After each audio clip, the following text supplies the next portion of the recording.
So I would just say, can you imagine a sibling, not an identical twin, but someone who understands you, thinks like you, and can even work for you when it's required? So this is not the sibling from the same mother, but it is from our technological mother, you can say, and that's artificial intelligence. And this twin won't be just a reflection, but an adaptive counterpart designed to complement and enhance our capabilities. So today, me and my colleague Subhajit would walk you through how AI Twin is going to act as a catalyst in shaping the industries, driving the innovation, and in a way you can say it will be a digital twin which will be perpetually evolving and will always be there when you need it. So in today's agenda, I'll walk you through the basic or the introduction of AI Twin and some of the key features of AI Twin that we have tried to design. And then it will be followed by an intriguing video of our CEO, Rohit Kapoor, interacting with his own digital replica. Then I'll hand it over to Suvajit to walk you through the technical nitties and gritties of the solution and what holds in future for that. So AI Twin, what's the essence? So the essence is it's just a digital entity which not only mirrors your thought processes, but also optimizes your decision making and can autonomously work for you in the complex situation. So today, whether it's customer service or finance or insurance sector, this AI twin will act something which will disrupt the industry. And this will bring closer how do we see machines and the human interaction. Now, if you talk about this AI twin, there are three things which makes it unique. One thing is the contextual understanding. So if you want to have tailored responses based on particular scenarios and the personas, so that's what it can do for you. Second is the autonomous decision making. So if you have something or an agent which can have this capability of independently making rational decisions without any human intervention, that will be cool, isn't that? Then we have the lifelong journey. So we have this continuous adaptation, and also it will gain knowledge from the experiences that we'll have going forward. And that will make it unique and also more robust, reliable, and resilient. If we talk about the notable features of this, we can broadly categorize into four different things. One is the autonomy, that you can see it's self-learning and self-optimizing through the loops. Second, it will have real-time analytics, and also it can predict whatever you want it to. Third is the memory augmentation. And I think this is one of the key features that will help this to deliver great things. Because currently what we face issue is the storage or the context for a particular agent. Now with this storage and adaptive knowledge that it will have, this will enhance the decision making. And lastly is the interactivity. So this can seamlessly collaborate with humans as well as any AI machines. So this will be a great differentiator for this AI twin. Now, before I hand it over to Suvajit to walk you through the technicalities of this solution, what we have built, this is our CEO, Rohit Kapoor, interacting with his own digital twin. He's attending the senior offsite leadership in Bahamas, and the digital twin is interacting with him sitting somewhere in the office. So I'd like to play this video for you, and then I'll hand it over to Suvajit to take you through the technical functionalities. The management team at EXL is truly exceptional. Each member brings unique strengths and experiences that contribute to our overall success. Vivek Jetley, with his strategic intellect, drives our vision forward. Vikas Bala excels in execution, ensuring we deliver on our commitments. Anita Mahan is pivotal in crafting innovative strategies, particularly in healthcare. Keeny's dedication to our mission is evident in everything we do. Andy consistently brings fresh ideas to the table, while Vishal's enthusiasm inspires the entire team. Maurizio infuses energy into our operations, and Ajay's acumen keeps us sharp in the market. Baljinder's innovative spirit pushes us to explore new frontiers, and Pam's wisdom guides us through complex challenges. Together, this team is unstoppable. I am incredibly proud of each one of them. Together, we have made bold choices and outpaced the industry always. Wonderful. I'm proud of this team too. Okay, what should I tell Baljinder Singh? Because he always gives me a tough time and he keeps asking for more and more investments. Baljinder's innovation is crucial for our growth, but it's important to balance investments with expected returns. You might want to have an open conversation with him about the strategic priorities and how we can align our investments with our overall business. Encouraging him to focus on value-added projects could be a productive way. So, hi everyone, hope you enjoyed the demo of the live AI twin of Rohit Kapoor. As you can see, this is completely real time and it interacts with Rohit exactly the same way that he speaks. So how did we achieve this? So let me introduce myself. I'm Shubhajit, Senior AI Engineer at EXL, who is the primary developer of this AI twin. How did we do this? Let's look at the workflow. So the main goal of this is that the user, in this case Rohit, or me, or you, will talk to the camera. We are going to be captured by the camera, the audio will be captured. The AI twin will understand it, they will process it, they will consult some knowledge base, and then respond back in the exact tone, voice, and with the exact knowledge that is required by the AI twin of Rohit Kapoor. So how did we do this? So the first step and the last step. The first step is the user will interact with the app and speak to the camera. And the last is the audio and the audio input and the video will be used to create a lip sync model. What happens in between to make this AI twin possible? So first of all, the audio needs to be extracted. It needs to be converted to text, and it has to be like, let's say I'm talking here on the stage, and if I was talking to the twin, it has to be my audio. It should not contain like things like surrounding audio if someone is speaking here. And then once it's converted into text, this needs to be passed on to a large language model, which will then process that information. It will understand it. It is prompt engineered in such a way or fine-tuned in some cases that it will understand and be able to respond it. And it should also contain the information that it will that it will query from a vector database and then respond back to the user as per the need, as per the query. So that's basically what's happening in short. First, the user will interact. The listener, which is constantly running, will detect and extract the speech in real time. This will be converted into text using speech-to-text models. There are several of them. We'll talk about the ones that we have used, and we have given options. Then there's an agentic framework that with the large language models that will utilize RAG to answer your query. This will then be converted back to speech, and the twin is going to speak. So in the video that you saw, the voice was cloned from Rohit Kapoor. It was not completely exact clone because we used a model which is faster so that it works in real time, but it was cloned. But you can also generate it without cloning the voice of that person. And then this audio and a pre-recorded video of the person who we are cloning is going to be passed to a lip sync model. We'll talk about which one.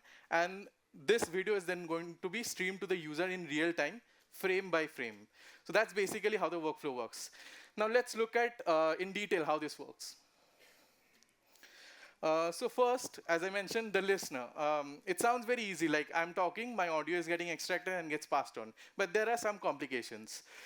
Let's say I'm talking to the twin, and I ask it a question. I pause for 4 seconds, then I ask it something again.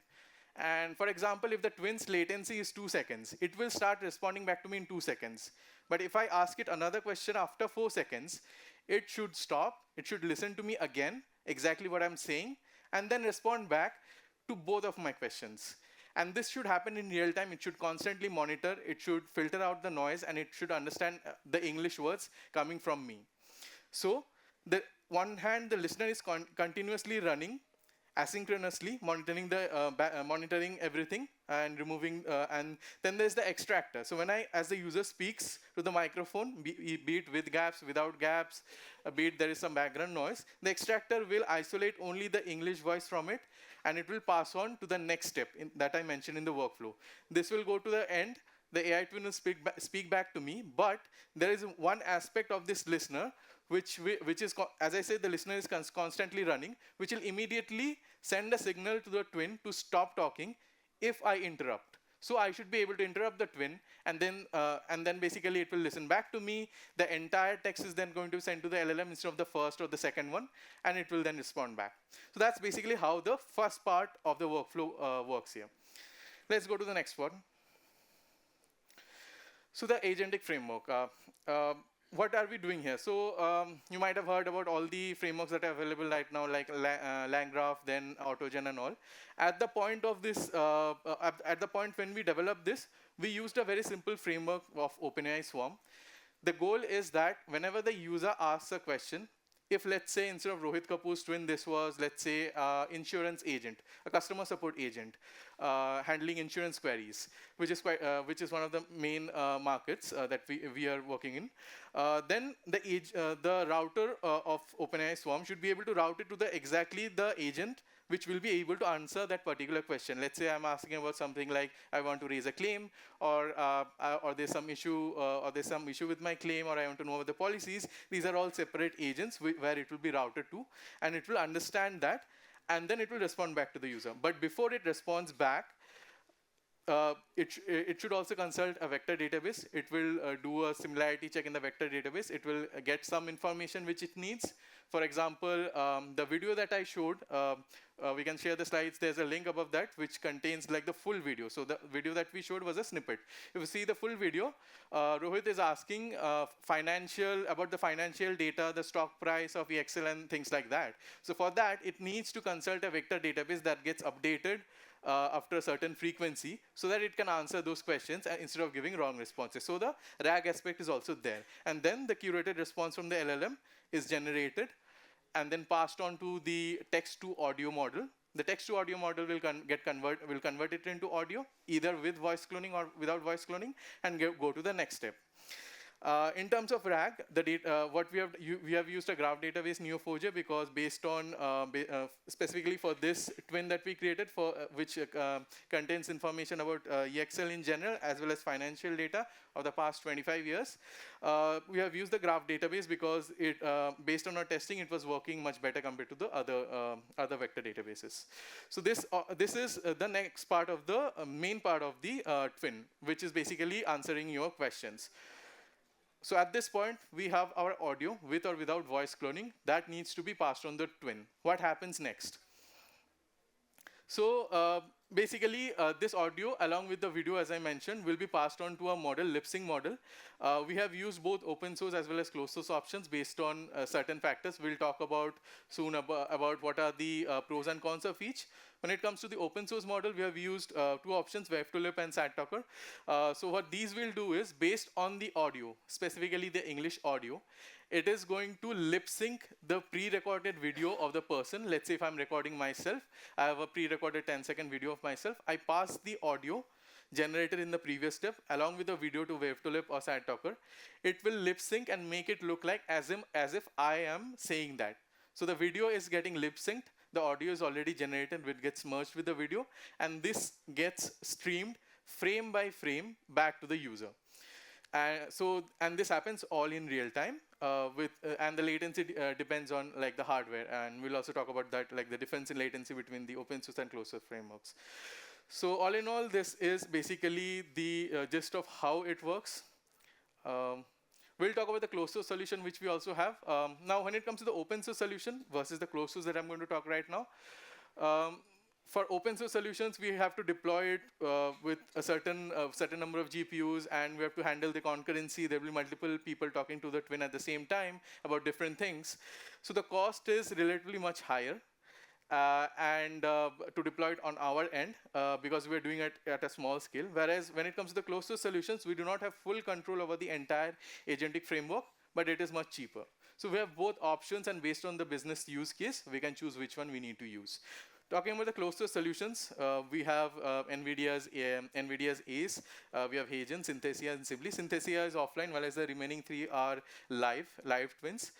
The agentic framework is pretty much the same, except that we do not have full control over it. We are using it via 11 Labs. So 11 Labs has a conversational agent, which basically acts like an agentic framework along with the cloned voice. And together with this, we are then responding back to the user. We're connecting all of these together. We're doing the engineering for this closed source solutions, and we're building the twin with it. Talking about the engineering, the backend, we created the backend APIs with Fast API, the frontend with Next.js, and we deployed it on Google Cloud's App Engine, which is serverless. So it can keep running, and if we set the minimum instances as 0, if no one's using it, our practical cost is 0. But there will be a cold start. So depending on that, you can choose the minimum number of instances, 0, 1, 1. So that's basically the entire thing, open source versus closed source. Let's take a look at some of the metrics. We have the detailed metrics in the paper, but we'll look at some of the things. So we tested 10 twins, including the one with Rohit, one with EXL's financial data, and some more. We tested 20 different open source solutions, and we closed down on Web2Lip and Sadtalker for the AI twin. We tested 4 closed source solutions, and we have tested 500 minutes of AI twin, talking to different person in our company to test it before going live. So the closed source solution has a less than 1 second latency in most cases. Sometimes it can be slower, but generally less than 1 second. The open source solution depends entirely on what hardware we are using, like how many GPUs we are using. It will depend on that. Generally, if the rack database that we are using is smaller, and if we are for Web2Lip, if we are using just Web2Lip instead of Web2Lip plus GAN, then the latency is generally less than 1 second. Topic adherence and perceptual rating. So how often does the twin talk about the topic and not stray away from the topic? So for example, if you see the original video through the link of Rohit Kapoor talking, it was mostly smooth, but there was one blooper in between where at one point he asked a question, and the twin responded back saying that I am Rohit Kapoor, CEO of EXL. So it did not respond exactly to that question at that point, but once he asked it again, it was able to answer it correctly. So sometimes that happens, and so we have measured the topic adherence, the perceptual rating of how realistic and accurate it seems to a person through manual metrics, and these are some of the RAG metrics which we calculated with the Ragas framework. So this is some of the metrics that we are showing here. Some more detail are there in the paper. Yeah, so let's talk about some of the business use cases that we are targeting next. So in customer service, we're looking at 24/7 virtual assistants. That's like the very first thing that comes to mind when it comes to AI twins. We can do that even without voice cloning. We can use Nvidia Riva for that, so it does not require voice cloning. And we have AI twins of customers to train support executives. So this is the exact opposite. So instead of just having customer support executives as twins, we can create twins of actual customers. So it will go through the customer data. When the LLM gets, the LLM will either get fine-tuned or prompt engineered based on the requirement. So, and the responses will be similar to how customers respond. Sometimes they'll be asking queries which are difficult to answer, sometimes not so much. And the AI twin will speak exactly like that. And this will help to train customer support executives who are new to the company to get trained on how to handle these queries. Then we have AI replica of celebrities for upselling during interaction. I think many of you have seen the ad of Shah Rukh Khan's ad, twin of him. So similarly, we can create that for, because generally people are more likely to buy something if their favorite celebrity is advertising it. And the cost of doing that with an AI twin is less than actually having to pay the celebrity to pay for their time. Instead, you can just pay royalty for using their twin. So that's cheaper. Now coming to finance and banking. When it comes, we can create an AI twin of the top executives of the company to basically give the company performance announcements and how the company performed and all. We can create AI twins of financial experts, onboarding and KYC, lot of things that we can use. It's basically used anywhere where replacing the user in some form, not fully, is viable. Similarly, for retail and e-commerce, we can create virtual fashion models, AI avatars as personalized stylists, which can be both ways. It could be an actual person giving you instructions about how to style better, or it could be a twin of you, where you could see yourself wearing a different suit with a different hairstyle and see how it works, how it looks. Then lastly, we come to insurance and healthcare. We already talked about insurance customer support. Then we can create AI avatars to guide customers for buying insurance and for guiding them through the claims process. So instead of going on your phone and dialing 1, 2, 3 and whatever options that come in, you can talk to a real life twin, which is more interactive, and customer experience will be better. As a result, customer will give better reviews of your company. And lastly, we can create AI twins of specialist doctors for training junior staff.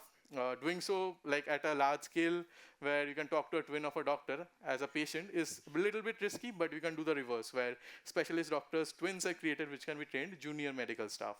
And we can also create AI avatars of doctors for pre-consultation, not consultation, but pre-consultation. So that's about it. These are some of the business use cases, some of which we are targeting, some of which are possible. And with that, we come to the end of the slide, and let me just move to this one. So this is our team. We at EXL have developed this, me, Tarun, and Soumya and Viproshi. So with that, thank you, and yeah, that's. Thank you, Suvajit. Thank you, Tarun. We open up for questions if you have any. Can you pass on the mic, please? Can somebody pass on the mic, please? Yes, so you mentioned about that agents being routed to different LLMs, right? Yeah. So I have a couple of questions there. So in your case, so on what basis those agents are being routed? And what are LLMs you taken into consideration on what basis actually? Yeah, so when it comes to OpenAI Swarm, unlike LangGraph or Autogen, it is very straightforward and simple. If you have seen mixture of experts model in the past, where it basically has a router and it routes it to the right LLM or combination of LLMs. Similarly, OpenAI Swarm's agentic framework is pretty simple. The router is basically instructed. Let's say if I take the example of customer service for insurance, it is basically pre-instructed to understand the user query and determine what category it is. It will create a list of categories. So, for example, if the customer is asking that I want to file a claim for, let's say, for my motorbike, or let's say I want to file a claim for health insurance, then at the back end, we have two different agents, one specifically instructed and or fine-tuned for health insurance, one specifically instructed and prompt engineered and or fine-tuned for motorbike insurance. And the router is going to decide based on those instructions where it needs to go by categorizing it into that appropriate category. So that's basically how it works. I had a question. Hi, I have a question. Yeah, okay, I'll go first. You mentioned the use of model wave to lib, but that's not commercially available. So how do you? Right. So it's not commercially available, but we are in touch with the wave to lib team to make it commercially available. So by default, like we cannot directly use it. We can directly do with Sadtalker, which is why we have two options when it comes to open source for Sadtalker. But for wave to lib, we're in touch with the team to make it available. Yeah. Cool, thanks. We'll take one more question Hi, here, Suvajit. please. Yeah, hi. I guess you must have heard of OmniHuman Yes. from ByteDance, right?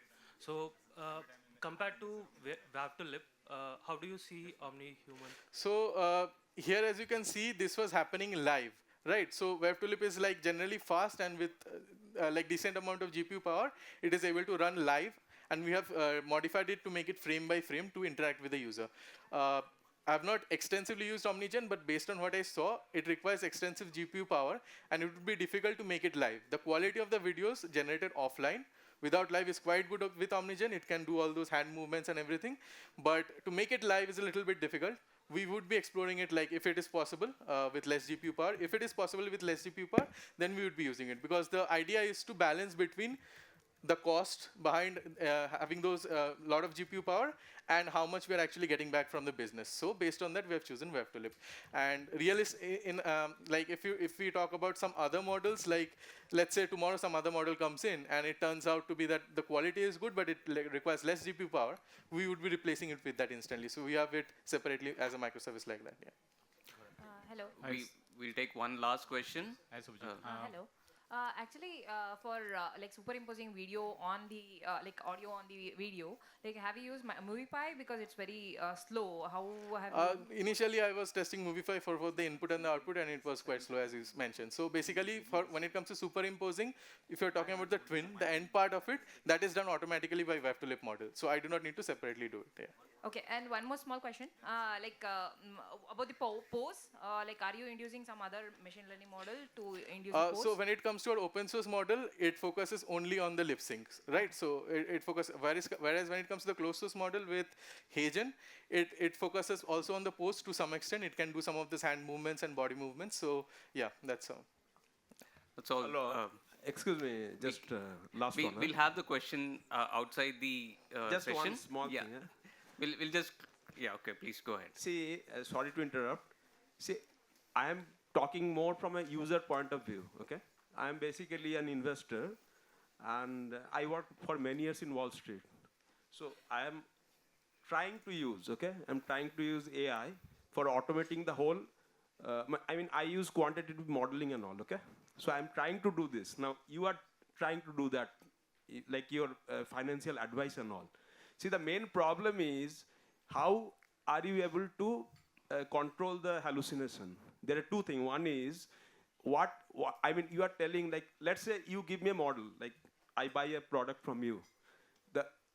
How do I make sure, or how will you, because we are using stochastic data, right? They are all Brownian motion kind of thing. And in that kind of data, like to ensure that you get the right kind of, let's say, like I want to do some financial research, right? I have to be 100% sure that the accuracy, or rather the prediction, right? Because a lot of times we are using prediction or mathematical expectation, those kind of thing. So how are you ensuring that what is the level of hallucination you are talking here? You understand? Yeah, so there will always be some degree of hallucination. So if we talk about what we have currently developed till now, if I talk about specifically about the AI twin, which is trained on general EXL information and financial information, we have trained it on very specific data, and we have extensively tested it manually to see where it makes a mistake, where it's likely to hallucinate or give wrong numbers. So if I ask it about, let's say, the CAGR of the past years or something like that, it will basically, where it gives a wrong number and all, we are specifically testing that thoroughly, step by step, to some extent manually. And then we are further improving the model. In some cases, we have by prompt engineering, it gets solved. In some cases, you can fine tune it further if needed, or you can modify the vector database from where it gets the information to make it slightly better. And we have given the prompt in such a way that if it is not sure of the answer, it is not going to answer. But there will always be some hallucination. But the goal is to reduce that as much as possible. And if it is not sure, or if the question is not that understandable, it will either not answer or ask the user back. So that's what we are doing. Thank you, Sujit.